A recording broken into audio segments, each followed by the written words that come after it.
আসসালামু আলাইকুম রহমতুল্লাহি ওয়া বারাকাতুহু। আমার ছোট ভাই আবু সাইদ, যারা পাড়া প্রতিবেশী আসেন আপনারা সবাই ওরা চেনেন। ও একজন ভালো মেধাবী ছাত্র ছিল, সে এখন আমাদের মাঝে নেই।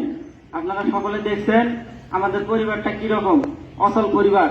সেই পরিবার থেকে আমিও মেধাবী ছাত্র ছিলাম। আমার স্যার আজহার স্যার বলে গেল যে আবু হোসেনও ভালো বৃত্তি পাইছিল আমার প্রাইমারি থেকে, কিন্তু আমি পরিবারের অভাবনাটনের কারণে আমি লেখাপড়া করতে পারি নাই। আমার ছোট ভাইয়ের খুব ইচ্ছা ছিল, সে নিজের ইচ্ছায় অনেকটা নিজের ইচ্ছায় সে লেখাপড়া চালাই গেছে। আমাদের মতো ফ্যামিলি থেকে রোকেয়া ভার্সিটির মতো ইউনিভার্সিটিতে লেখাপড়া করা আমাদের কাছে অনেকটা দুঃসাধ্য ব্যাপার। সে 2010 সালে প্রাইমারি পাস করে জাফরপাড়া থেকে, তারপরে সেখান থেকে গিয়ে ভর্তি হয় খালাসি উচ্চ বিদ্যালয়ে, সেখান থেকে এসএসসি পাস করে A+ পেয়ে। তার পরবর্তীতে সে রংপুর সরকারি কলেজে ভর্তি হয় ইন্টারে, সেখানেও ভালো রেজাল্ট করার পর ইন্টারে পাস করার পর তারপর তার সংগ্রামী জীবন শুরু হয়।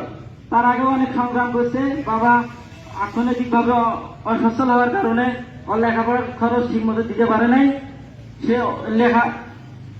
সে টিউশনই করে নিজের লেখাপড়ার খরচ চালাইছে। তারপরে যখন ইউনিভার্সিটিতে ভর্তি হয় প্রথম বছর নিজের চেষ্টায় বিভিন্ন জায়গায় পরীক্ষা দেয়, কিন্তু সে ব্যর্থ হয়। ব্যর্থ হওয়ার পর আমি কই, ভাই তুই এখন কি করবি, গ্যাপ দিবি না ন্যাশনালে ভর্তি হবি? কয় কি না ভাই আমি আরেকবার চেষ্টা করি দেখো। তারপরে চেষ্টা করে পরে পাস পাইলো, রোকেয়াতে পাইছে এবং ইয়াতে পাইছে, ওই আরেক জায়গায় পাইছিল, ওটা আমার মনে নেই সঠিক। তারপরে কইলাম হোক বাড়ির কাছে আছে রোকেয়া, ওখানেই ভর্তি হোক। তারপরে টিউশনি করে করে লেখাপড়া চালাইয়া এবার তার ফাইনাল পরীক্ষা দিছে। পরে জিজ্ঞেস করছিলাম রেজাল্ট কিরকম হয়েছে তোর? কয় যে ভাই আমার ডিপার্টমেন্টে আমার রেজাল্ট আছে 2 নম্বরে, আমার তো একটা মেয়ে বেশি আছে। এবার ফাইনাল পরীক্ষাটা দিচ্ছি, রেজাল্টটা বের হলে ফাইনাল রেজাল্টটা চলে আসবে। সে একজন গরিব সব মেধাবী ছাত্র আসছিল, সে আসছিল উন্নয়ন প্রতিবাদকারী। সে আন্দোলন করছে, ঠিক আছে, সে একাই করে নাই, তার সাথে তার যারা সহপাঠী ছিল সবাই আন্দোলনে শহীদ হয়েছিল। কিন্তু আমার ভাইরে নির্মমভাবে হত্যা করা হয়েছে, আমার ভাইরে। অনেক ছাত্র ওখানে উপস্থিত ছিল, সবাই আন্দোলন করছে, আমার ভাইরে গুলি করে মারা হয়েছে।